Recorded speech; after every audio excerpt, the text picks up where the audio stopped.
nuestro segundo fragmento de Safo que trabajaremos en esta sesión. Vamos a trabajar el fragmento 12 de Safo. Decíamos, seguimos con dialecto eólico y con estrofa sáfica, así es que déjenme compartirles la pantalla. Recuerden que esta semana y la que sigue estaremos trabajando los fragmentos de Safo para conformar el corpus que formará parte de nuestra evaluación. Listo, déjenme compartir la pantalla para que podamos trabajar. Ya todos estamos viendo la pantalla. Bien, bueno, es la videoclase número 6, dialecto eólico, fragmento 2 de Safo, 2C. Bueno, vamos a hacer la traducción, bueno, la métrica, análisis dialectal, traducción, algún comentario. Y bueno, esta sesión tiene dos actividades de evaluación y más adelante se las comento. Seguimos con Safo, ya hicimos una muy breve introducción a la biografía de Safo, también un poco a sus textos, a la temática, a lo que se ha establecido un poco los fragmentos que hablan sobre su vida, etc. Entonces, bueno, también ya hicimos una introducción de la estrofa sáfica, ya sabemos cómo está conformada, sabemos cuál es el esquema de los endecasílabos sáficos o sáficos menores, que se les puede ver como una pentapodia eólica cataléctica, y ahí están los que conformarían esa pentapodia. Sabemos que esta parte de aquí se denomina base y que no importa la cantidad de esas sílabas, sino solamente funciona como introducción al verso, estas dos primeras sílabas, y después sigue un troqueo que también tiene la segunda sílaba ambigua. Después esta parte de dáctilo más troqueo sería lo que llamamos el núcleo en la poesía de Safo, bueno, en la estrofa sáfica, y después un troqueo que también puede tener la segunda sílaba ambigua. Sabemos que son tres endecasílabos sáficos o sáficos menores, y que esta estrofa se cierra por un adonio final, que es el verso intercalar de los cantos de Adonis o tonadonin, y que es un dímetro eólico con tesis débil de dos breves, un tiempo débil de dos breves, y luego de una breve respectivamente. La sinafía también sabemos que es la íntima conexión entre los colones, sobre todo entre el tercer colon, el tercer endecasílabo y el adonio final, y que impide o excluye la posibilidad de la sílaba ambigua al final del tercer endecasílabo. Este es el esquema de la estrofa sáfica, tiene sílaba ambigua en la última sílaba de cada endecasílabo, salvo si es que se presenta sinafía con el adonio final, y que por eso algunos filólogos decían que veían este último como un solo colon, es decir, el último endecasílabo más el adonio final conformaban un solo colon para algunos filólogos. Bueno, vamos al esquema del fragmento 2, en una estructura un tanto semejante a la del fragmento 1, es decir, empieza con una invocación a la misma diosa, a la diosa Afrodita, después sigue una descripción del locus amoenus y finalmente una petición. Bueno, este fragmento es conocido como el poema del Ostracon porque llegó grabado en un trozo de cerámica. En este fragmento, Safo invoca a Afrodita y le pide que acuda a una fiesta que se celebra en su honor en un santuario situado en el campo.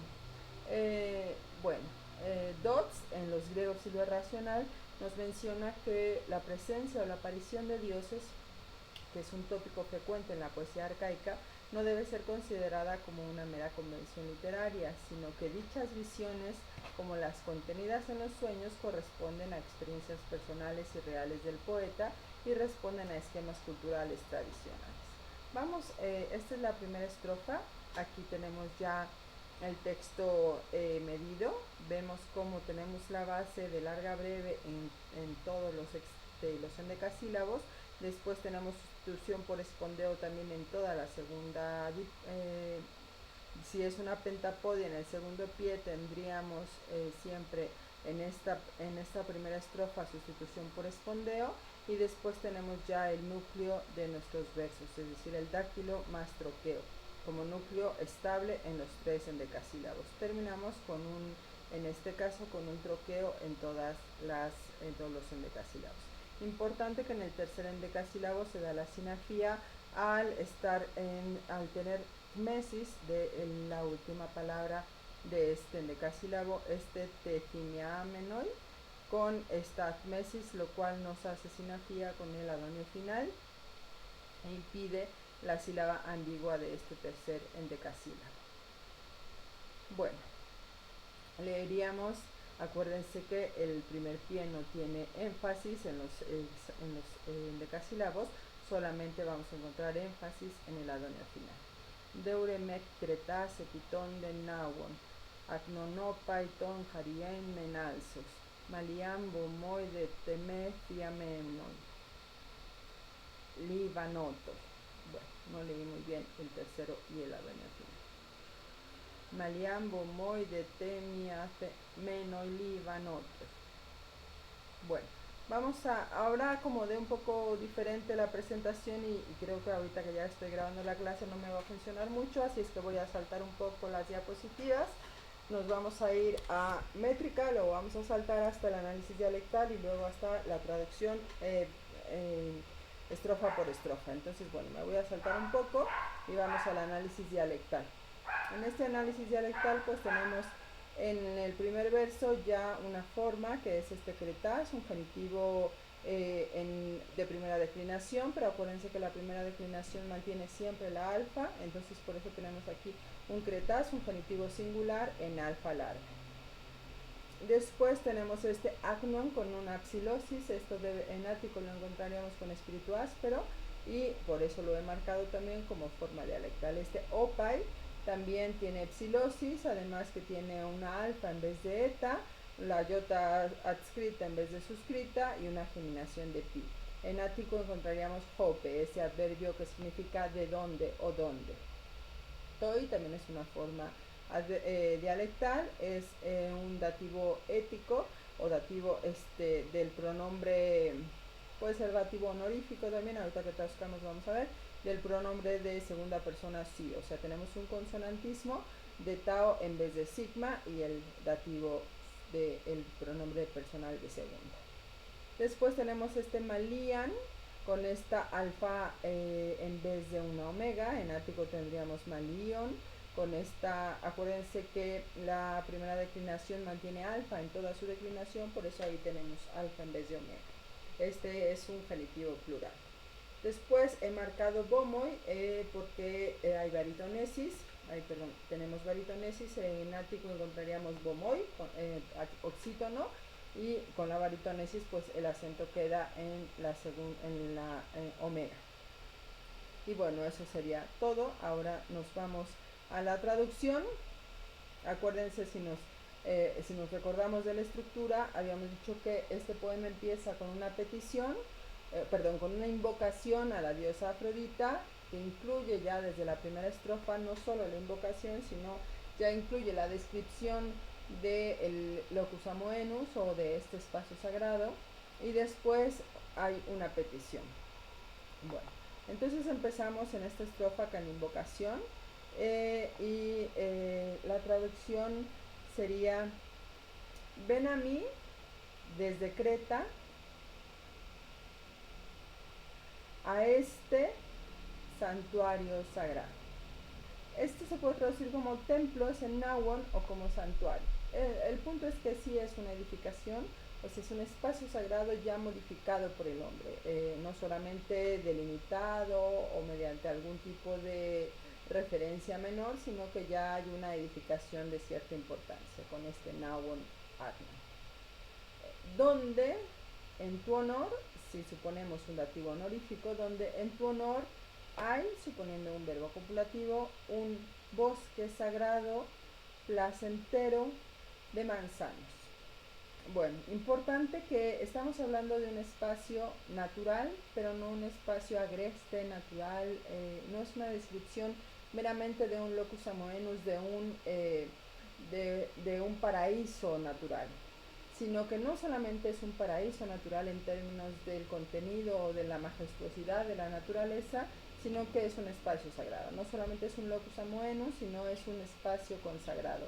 Y esas referencias nos las dan estos vocablos que se utilizan siempre con semántica de espacio sagrado, que es Nawon y que es Alsos. Para no repetir quizá el adjetivo sagrado en español, podríamos traducir esto todo junto, Nawon Agnon como santuario y el Alsos sí como bosque sagrado.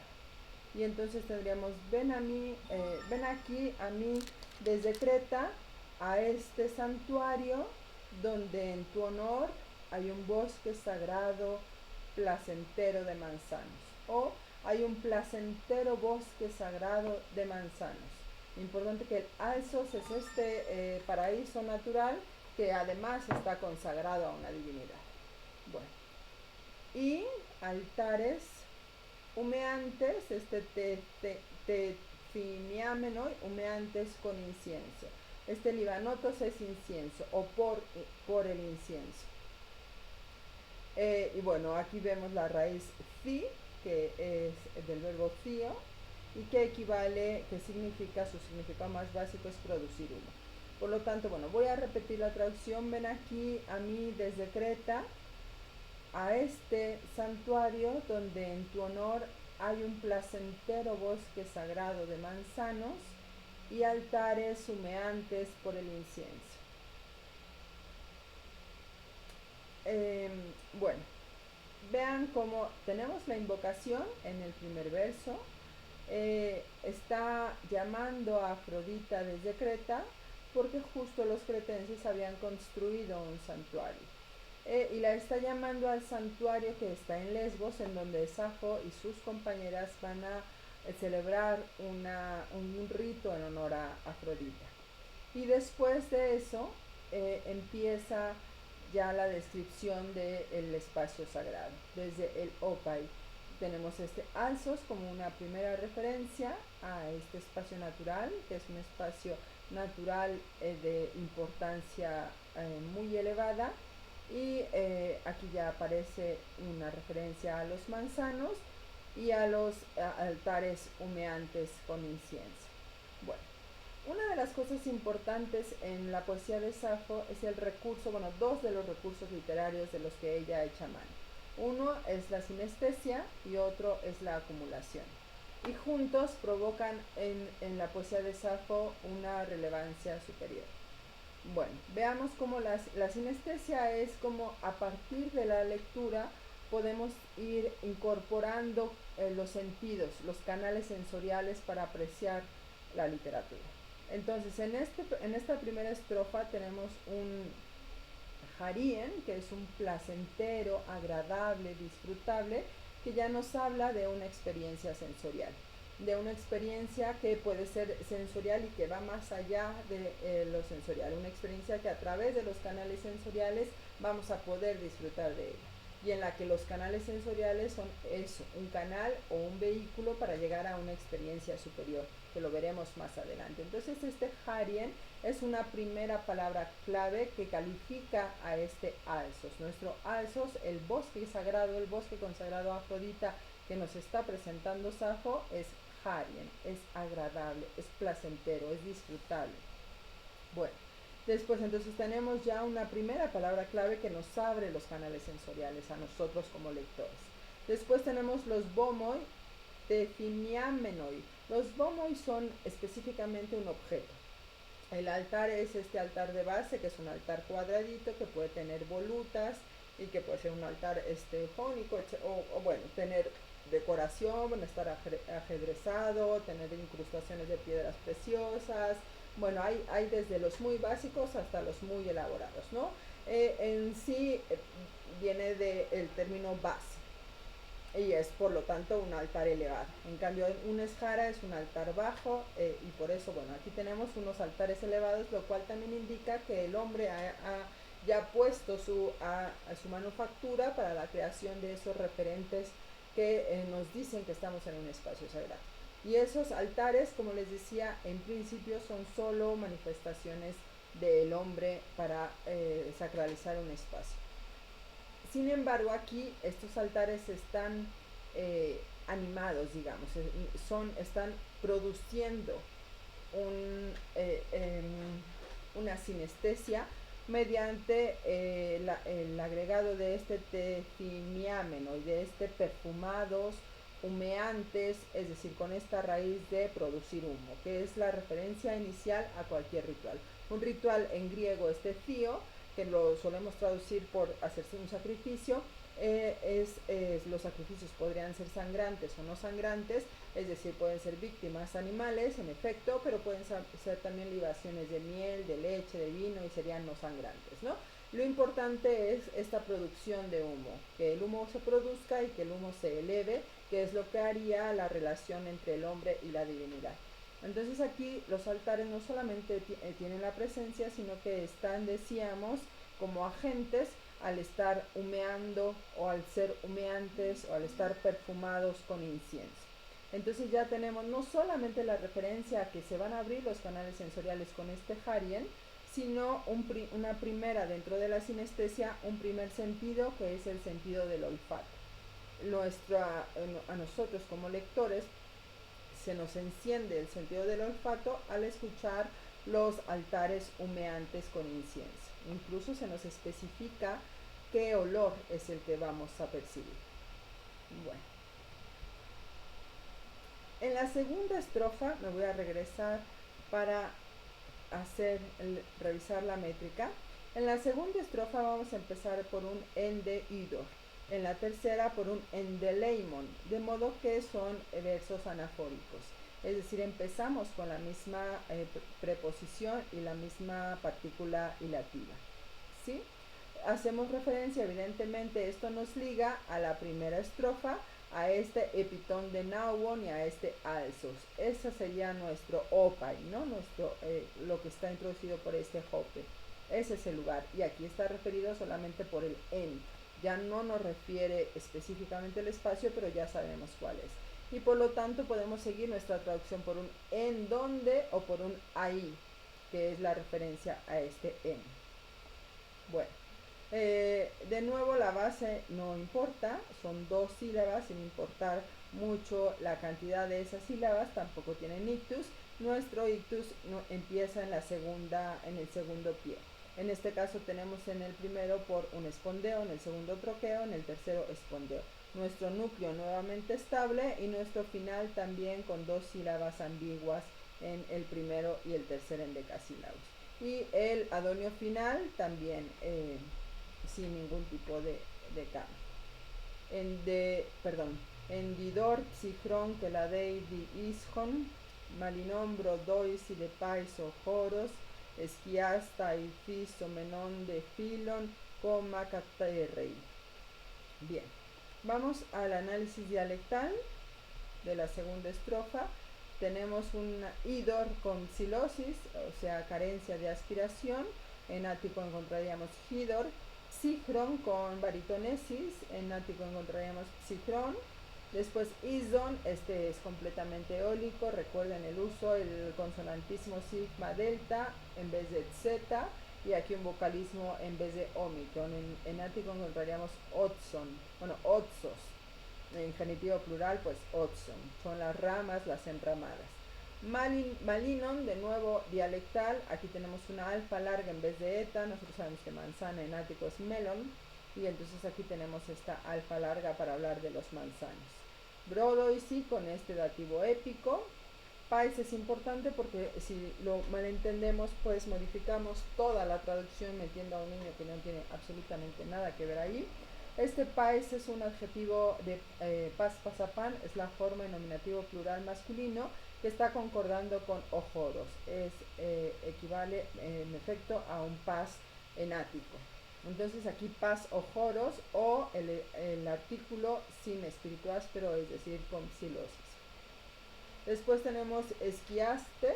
En ático el verbo lo podemos encontrar, déjenme ver las notas, se me fue, esquigremi o esquigremen, para hablar del infinitivo. Aquí tenemos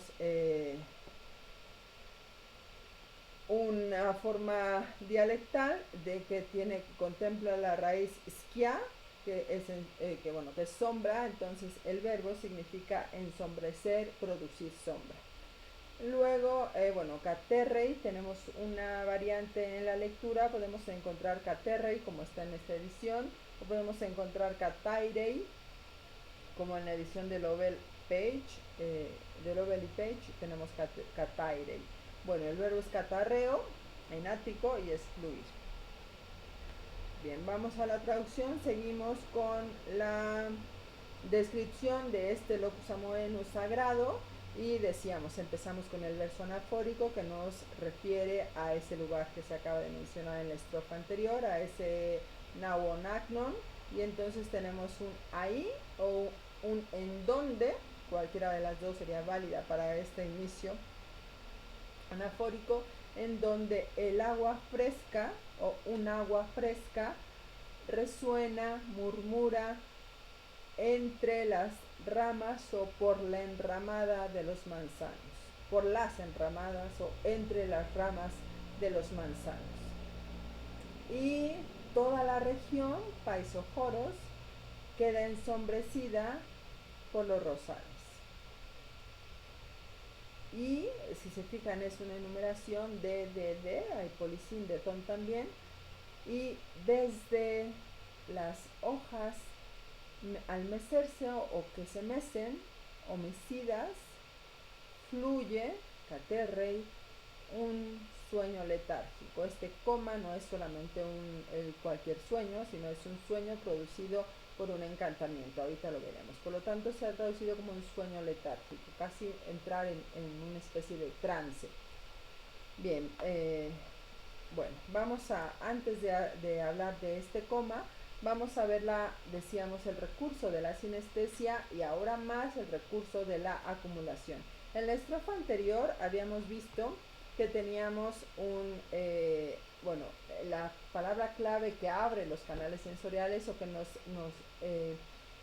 deja ver que se van a emplear, que van a utilizar este recurso de la sinestesia abriendo nuestros canales sensoriales, esto nos lo expresa esa palabra, y se abre el primer canal, que es el canal, quizá dos canales, quizá el de la vista al ver los altares que pues son objetos ya manufacturados por el hombre dentro de un entorno natural, y además el del olfato al ver estos altares y percibir el olor del incienso que se está quemando.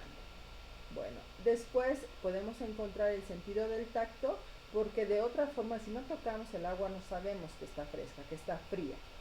Por lo tanto, aquí se incorpora el sentido del tacto acumulado con el sentido del oído, porque el agua fresca, el agua fría murmura, resuena. ¿Ok? Entonces, bueno, aquí tenemos el sentido del oído. Después el sentido de la vista, al ver toda una región ensombrecida por los rosales, entonces evidentemente nuestra vista cambia a estar dentro de un espacio con sombra, dentro de un espacio más oscuro, de venir de un espacio a cielo abierto, totalmente soleado, iluminado, penetrar a un espacio más recogido, más íntimo y ensombrecido. Entonces también cambia del cielo abierto a un espacio cubierto. Y después de nuevo tenemos el sentido del olfato, perdón, del oído, al escuchar cómo el viento mece las hojas, cómo las hojas están siendo mecidas, ¿no? Con este aiphisomenon. Para toda esta acumulación de sentidos, acuérdense, olfato con los inciensos, los altares humeantes, tacto con el hidroxígeron, oído con el Keladei isdon malinon, vista con el Paisojoros esquiaste brodoisi y de nuevo oída con el Aiphisomenon de Philon. Toda esta acumulación sinestésica logra o tiene la finalidad de que el coma caterre, de que el sueño letárgico fluya. ¿Sí? Bueno, vamos a ver el comentario sobre la palabra coma. La palabra coma no se refiere a un sueño natural, sino al sueño producido por un encantamiento o por otros medios sobrenaturales. Esto lo señala Aurora Luque en su edición de Safo. En este pasaje, el coma, la palabra coma, alude a un estado de trance provocado por el rumor del agua y de las hojas dentro del recinto sagrado. En realidad, no solamente provocado por el rumor de las hojas y del agua, sino por todos los canales sensoriales que ha implicado la naturaleza en el que participaría, en el que participe de esa ceremonia ritual. El paisaje evocado para Williamson, ahorita les digo, Williamson tiene un libro que se llama Sappho's Immortal Daughters, y en ese libro él menciona que el paisaje que evoca Sappho en su fragmento 2 es inquietantemente solitario.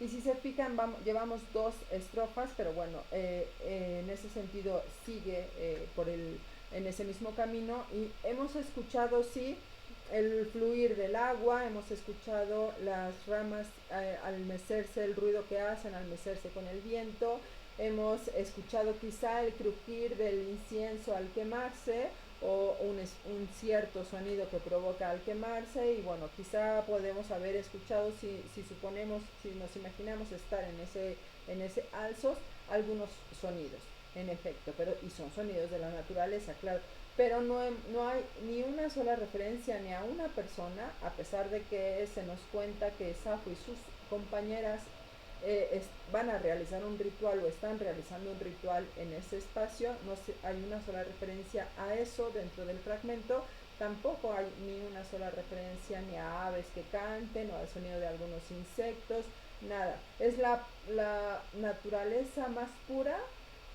de esa naturaleza que podríamos denominar inanimada o que no se mueve de manera autónoma.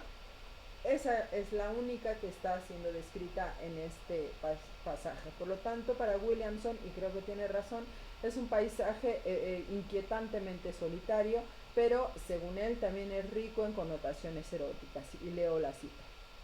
Bueno, es una cita, perdón, de Winkler. Winkler tiene un texto que se llama Las coacciones del deseo, y en este libro él menciona que virtualmente todas las palabras de este fragmento 2 sugieren un éxtasis sensual al servicio de Afrodita Citis. Manzanas, que bueno, es innegable la simbología tan rica que tiene este fruto. Rosas, el estremecimiento seguido por el reposo. El prado para pastar, que ahorita hablaremos de ello. Las flores de la primavera, la miel, el flujo de néctar, etc. En vista de que el lenguaje es tanto religioso como erótico. Yo diría que Sappho no está describiendo una ceremonia religiosa por lo que ésta vale, sino que está proporcionando la forma de experimentar estas ceremonias, de infundir en la participación de las celebrantes los recuerdos de la sexualidad lesbiana. Bueno, esto según Winkler. Vamos a regresar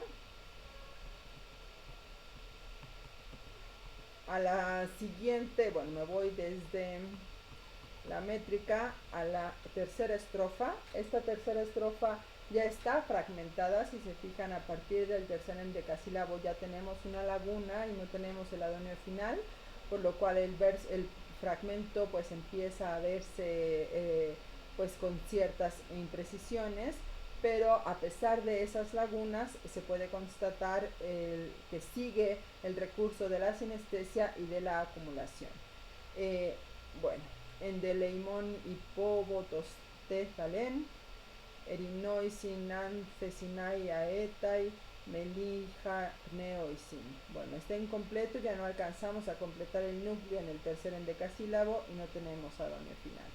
Bueno, de nuevo nos vamos al análisis dialectal. Tenemos un hipóbotos con psilosis, evidentemente es del sustantivo, es un compuesto de hipos, y en artículo lo encontraremos con espíritu áspero. Después tenemos este dativo épico, erinoisin, y está de nuevo el artículo psilótico o sin aspiración, y este dativo épico también. Bueno, vamos a la traducción, seguimos con la descripción del espacio sagrado, que de nuevo la estrofa empieza con un verso anafórico que nos remite a la estrofa anterior y que nos remite a su vez al Nawon Agnon que nos menciona en la primera estrofa, ya ese alzos. Y entonces también podemos traducir un en donde o un ahí.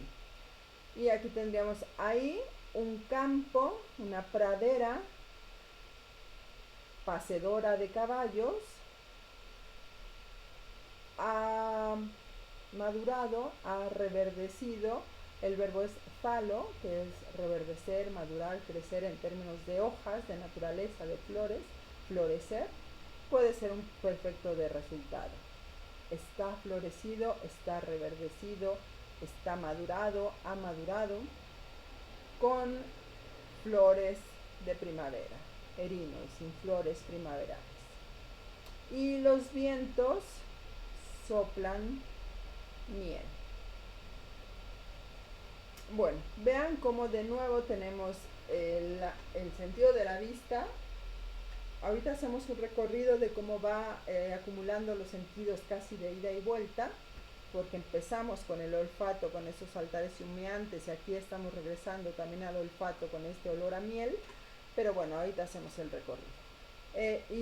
Decíamos aquí de nuevo la sinestesia y empezamos con la vista, con el sentido de la vista, cuando de un espacio ensombrecido con las ramas de los manzanos que pareciera un espacio íntimo, un espacio cerrado, a donde casi entramos para recostarnos y quedarnos dormidos, este sueño letárgico con el fluir del agua, las hojas que se mecen, etc. De nuevo parece que la vista se abre para observar, para contemplar una pradera enorme. Si pueden pasar caballos y pastan ahí los caballos, pues es una pradera amplia, ¿no? Entonces la vista se nos expande de nuevo, se nos abre. Y esa vista se ve todavía más enriquecida con un cóctel, con un crisol de colores de flores primaverales, ¿no? Entonces en primavera pues todas las flores surgen, y flores de muy diversos colores, y esto es lo que nos expresa ese erinoisin angesin. Y después de nuevo la vista no solamente ampliada, sino enaltecida o enriquecida, extasiada, estimulada por estas flores multicolores, se ve enriquecida, o a esa vista se acumula el otro sentido, que es el sentido de nuevo del tacto, mediante nuestra piel percibir esos vientos que están soplando. Y a esta se acumula el sentido del olfato. No solamente sentimos en nuestra piel el soplar de los vientos, sino que olemos este olor a miel. Bien, vamos a regresar para hacer un enlistado de los sentidos. La referencia a que se van a abrir los canales sensoriales, a que vamos a percibir este fragmento a través de los canales sensoriales, está en este Harien. Decíamos que es placentero, agradable, disfrutable, etc. Después, la vista, el olfato, el tacto, el oído con el que lade, con el resuena, murmura, la vista porque se ensombrece, el oído con estas hojas que se mecen, el trance, como el núcleo, como el punto al que se debe llegar, el punto, el culmen que espera que un participante de esta ceremonia pueda llegar al verse ya influido por toda esta acumulación de sinestésica. Después, una vez que se ha llegado al trance, de nuevo la vista se expande, casi como si despertáramos de ese sueño letárgico y siguiéramos el recorrido. Entonces, bueno, la pradera reverdecida con flores primaverales. Entonces teníamos la vista enriquecida o hiperestimulada mediante los colores, el tacto, de nuevo con estos vientos, y el olfato. Bueno, y se cierra con esta última estrofa, pero antes de llegar a esa última estrofa, pues les quería leer otras dos cositas más. Hay quien dice que esta evocación del sueño de la naturaleza expresa la inquietud atormentada del alma del poeta. Aquí se nos dice que de entre las ramas mecidas fluye un sueño letárgico. Entonces, bueno, hay una cita, y se las voy a leer. Dice: duermen las cumbres de los montes y los barrancos, las alturas y los torrentes, y las tribus de los reptiles que cría la negra tierra, y las bestias salvajes, de la montaña y la raza de las abejas y los monstruos del abismo del mar espumante. Duermen las tribus